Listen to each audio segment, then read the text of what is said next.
I'm drowning in a mess I never saw coming, and I don't know how to claw my way out. For just over 2 years, Leonard and I were building what I thought was a perfect love story. We rarely fought our dreams for the future, aligned like stars. A clear night sky marriage, kids, a cozy home together by next fall. He was attentive, always there with a warm smile or a thoughtful gesture. The kind of partner who made me believe I'd finally escaped the wreckage of my past dating disasters. I thought he was my forever. That illusion shattered last Friday, and now I'm picking up the pieces of a life I no longer recognize. It started innocently enough. My phone was dead and I needed a recipe for dinner. Leonard's laptop was sitting on the coffee table, its screen glowing softly in the dim light of my apartment. I opened it, expecting nothing more than a quick Google search. Instead, his banking app stared back at me, still logged in. A glaring transaction screaming for attention. $800 every month to someone named Addison, labeled rent. My heart stuttered. Who was Addison? Why was my boyfriend sending $800 a month to someone he'd never mentioned? The air in the room felt heavier, like the moment before a storm breaks. When Leonard emerged from the shower, towel slung low around his hips, steam curling behind him, I didn't hesitate. Who's Addison? I asked, my voice sharper than I intended. His face froze, eyes wide with something that looked like guilt or was it fear? He mumbled, "Why do you ask?" I pointed at the laptop, the transaction glowing like an accusation. He sank onto the couch, shoulders slumping, and the confession spilled out. Addison was his ex-girlfriend from before we met. They weren't together anymore, he swore. But he'd been paying her entire rent for years throughout our entire relationship. They were just friends, he said, and she needed financial help. My stomach churned. How often do you talk to her? I pressed. His answer hit like a slap almost daily. Daily. For 2 years, he'd been in constant contact with an ex, funneling her $43,000. Over the course of our relationship, while I was none the wiser. Worse, he'd sometimes play the broke card when we planned vacations or discussed moving in together, insisting we split date nights to keep things equal. Equal. The word tasted bitter now. I felt like a fool, blindsided by the man I'd trusted with my heart. Rage and betrayal surged through me, and I told him to get out of my apartment. His protests that I was overreacting, that there was context I didn't understand, fell on deaf ears. I didn't care about his excuses.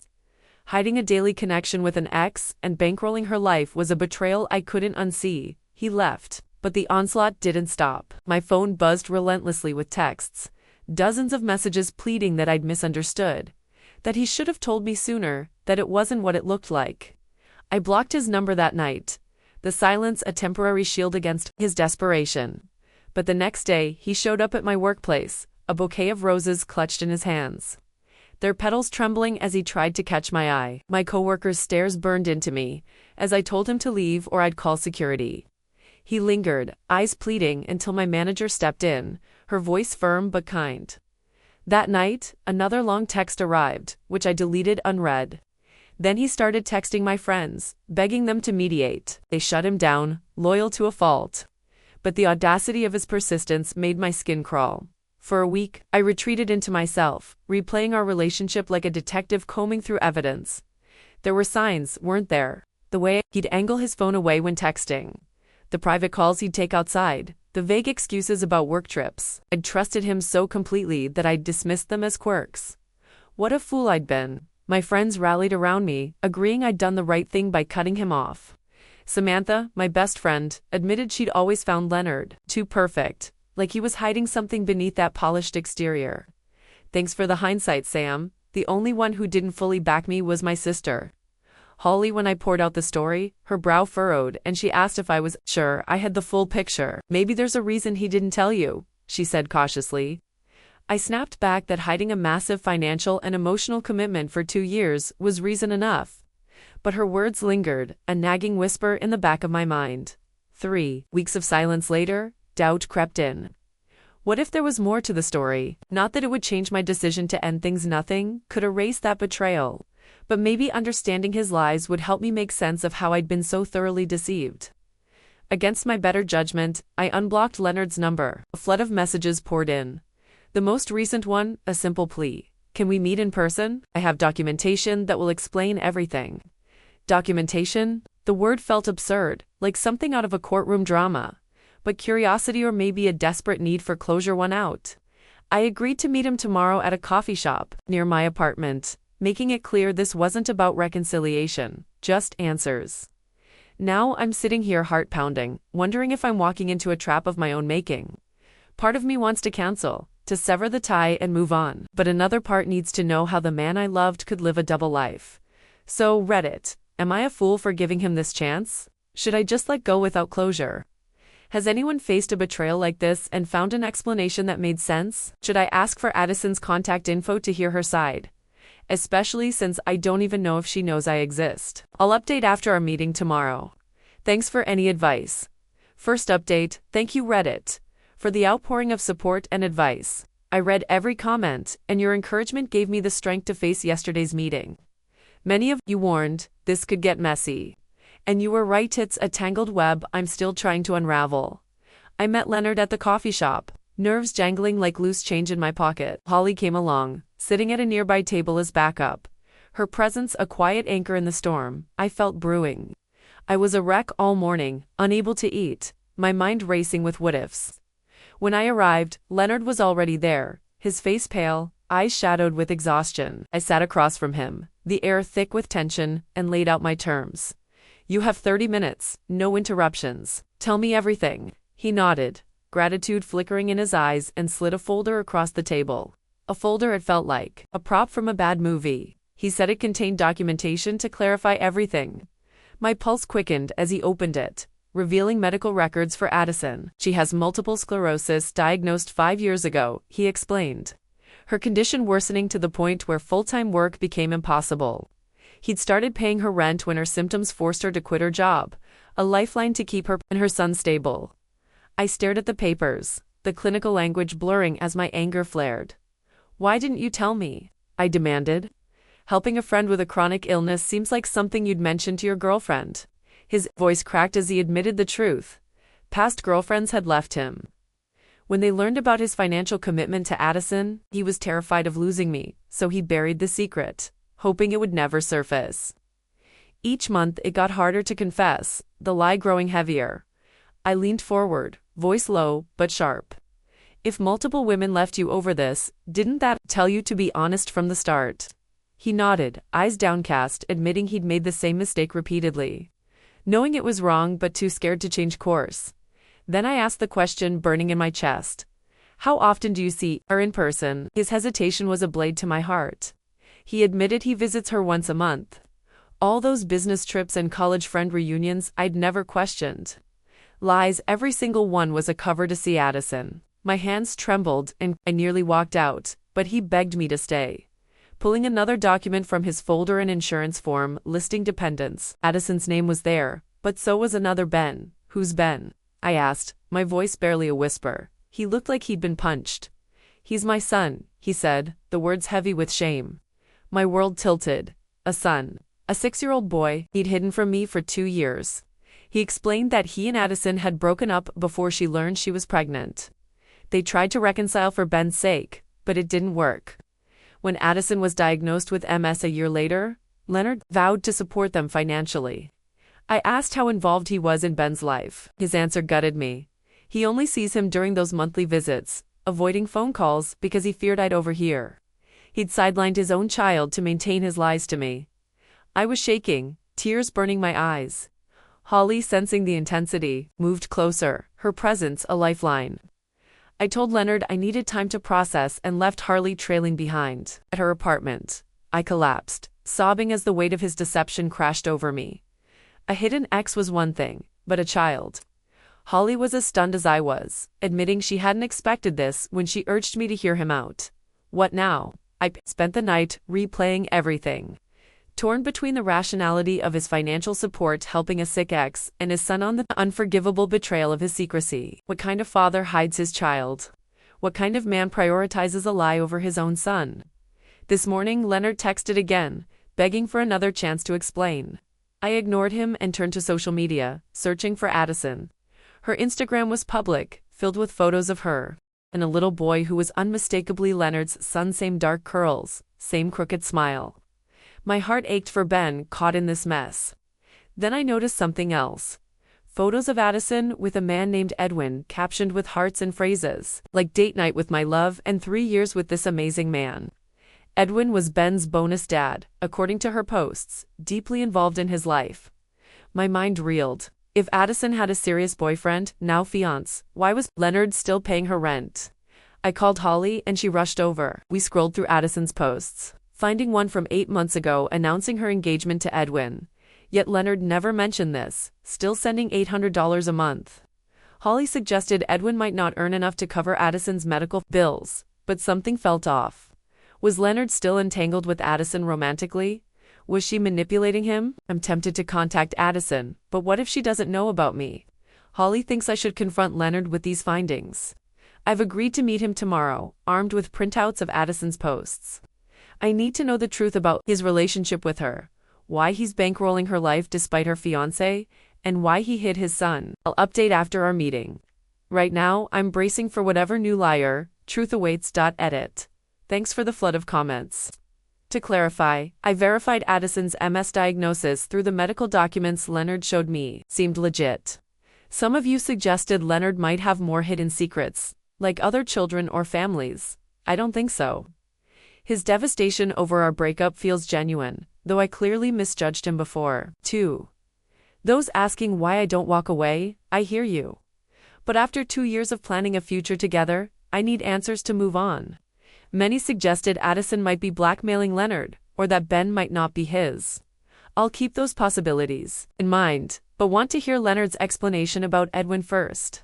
Holly will be with me tomorrow at the same coffee shop. Edit 2. You're right. My focus on the financial aspect overshadowed something worse. Leonard neglecting his son to maintain our relationship. What kind of father does that? It's sickening. Edit 3. To those saying I'm overreacting and should give Leonard a chance because he was supporting his family seriously. Hiding a child for 2 years while planning a future with me isn't protection. It's manipulation. Second update. This saga just keeps twisting, each revelation more disorienting than the last. I met Leonard yesterday. Holly at a nearby table. Her presence a quiet reassurance as I braced for another round of truths or lies. I brought printouts of Addison's Instagram posts, ready to confront him about her engagement to Edwin and why he's still paying her rent. But Leonard, ever prepared, had his folder out before I could speak, as if he could paper over his lies with documents.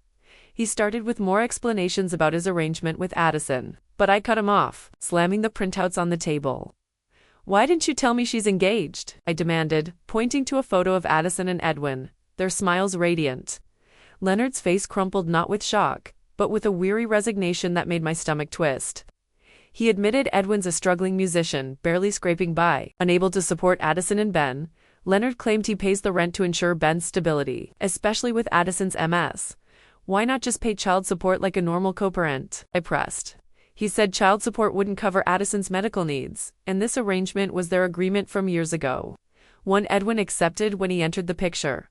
It made a twisted kind of sense, but it didn't erase the betrayal of his secrecy. I told him so, and he nodded, guilt etched into every line of his face. Then, he dropped another bomb. Addison restricts his access to Ben. When she was diagnosed, she became fiercely protective, terrified Leonard might take Ben if her health declined. She demanded limited visitation in exchange for his financial support, and he agreed, desperate to keep any connection to his son. Over time, Edwin's presence made her even stricter, Leonard said, showing me texts where he begged for more time with Ben requests, met with excuses or outright refusals. I asked why he didn't fight for custody legally. His voice broke as he explained his fear.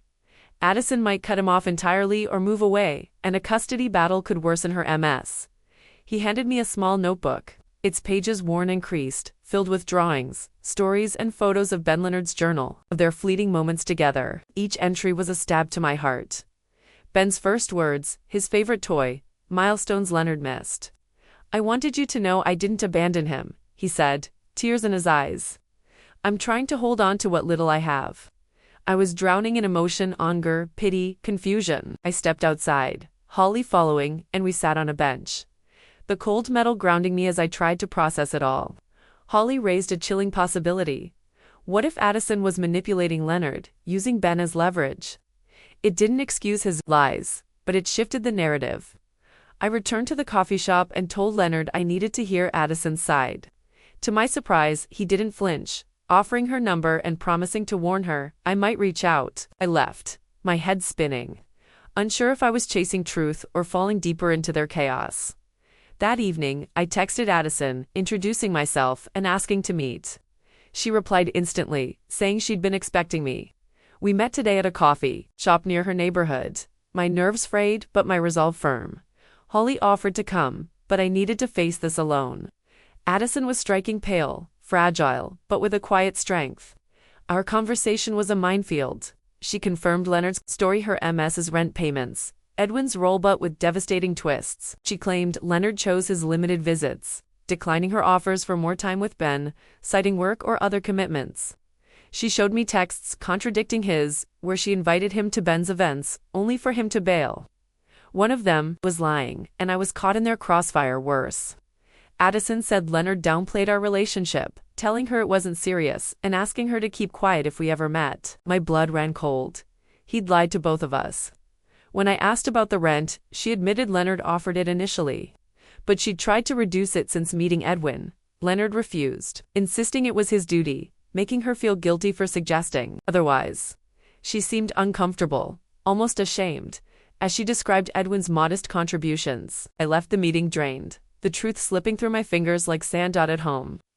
A package from Leonard awaited, a USB drive with a note promising additional evidence. It contained years of texts, financial records, and recorded calls, questionably legal, between him and Addison. Some showed her restricting Ben's access. Others showed Leonard pulling back.